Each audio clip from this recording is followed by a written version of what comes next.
Je suis dans la citadelle de Saladin et derrière moi on trouve la mosquée d'Al-Badr, la mosquée de Mohammed Ali Bacha. La citadelle de Saladin a été bâtie en 173 et le travail a été fini en 183. Donc Saladin a mis 7 ans pour édifier la citadelle afin de protéger l'Égypte et le Moyen-Orient des croisades. La superficie de la citadelle fait 13 hectares et demi. De la citadelle, on trouve plusieurs constructions, comme la mosquée de Nasser Mohammed ibn Karam, ça date de 1318. On trouve aussi la mosquée de Mohammed Ali Bacha, qui s'appelle la mosquée marmourienne, la mosquée d'Al-Badr. Il a débuté le travail en 1830 et il a fini le travail en 1849. Donc 19 ans à peu près pour édifier la mosquée d'Al-Badr que vous voyez derrière là.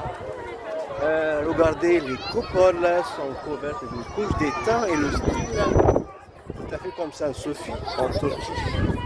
Le minaret tout à fait comme un criant, ça c'est le style turc ottoman.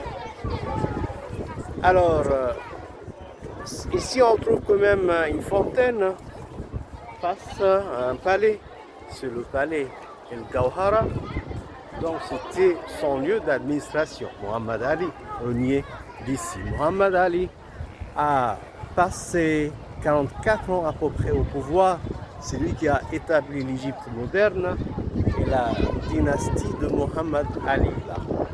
Donc le dernier descendant de sa famille, la dynastie alawite, c'est le roi Farouk, exilé en 1952 par le régime de Nasser.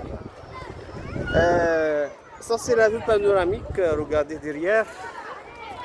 C'est pas assez clair malheureusement aujourd'hui, c'était possible de voir les pyramides, mais malheureusement à cause des plumes on ne voit pas bien. Mais quand même là on trouve derrière la tour de pierre et les minarets de célèbres mosquées, comme la mosquée de Ahmed Rifai, ça date de 1912, et l'autre c'est la mosquée de Sultan Hassan, c'est beaucoup plus ancienne, là, ça date de 1356, donc une mosquée qui date de l'époque mamelouk. Donc il y a deux entrées pour la citadelle, une entrée face à la colline de Mokattam et l'autre se trouve face au Caire, où le dirigeant de la citadelle était basé. C'est un endroit magnifique.